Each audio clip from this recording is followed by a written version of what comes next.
નમસ્કાર, આપ જોઈ રહ્યા છો નેશન પ્લસ ન્યૂઝ. હું છું આપની સાથે હેતલ ભગત.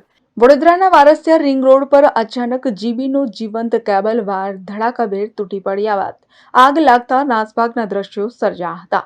આ ઘટનામાં 8 થી 10 ભૂલકાઓનો આબાદ બચાવ થયો હતો. એમજીવીસીએલની વધુ એક બેદરકારી સામે આવી છે. વડોદરાના વારસિયા રિંગ રોડ પર આવેલ સુંદરમ સોસાયટી અને રાધેશ્યામ સોસાયટીમાં ગત રાતે અચાનક એમજીવીસીએલનો જીવંત કેબલ વાયર સ્પાર્ક સાથે ધડાકાભેર તૂટી પડ્યો હતો. વીજ કેબલ તૂટી પડ્યા બાદ લોકોના ઘર આંગણે પડતા રહીશો પોતાના ઘરોમાં જ કેદ થયા હતા. આ દ્રશ્ય જોઈ લોકોમાં ભારે ફફડાટ ફેલાયો છે. ફટાકડા ફૂટી રહ્યા હોય તેવા સ્પાર્ક સાથે કેબલ વાયર ઉપરથી નીચે લોકોના ઘર આંગણે પડ્યો હતો. જ્યારે નીચે કેબલ પડ્યા બાદ તેમાં આગ લાગી હતી. જોકે એક રહીશે હિંમત દાખવી તુરંત તેની પર રેતી નાખી દીધી હતી.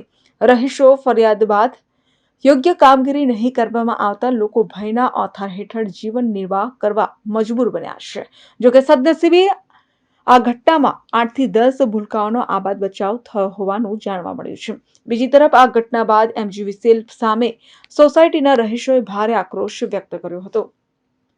કેમેરામેન નવનીત પરમારની સાથે Satyam Nivaskar, Nation Plus News, Vadodara.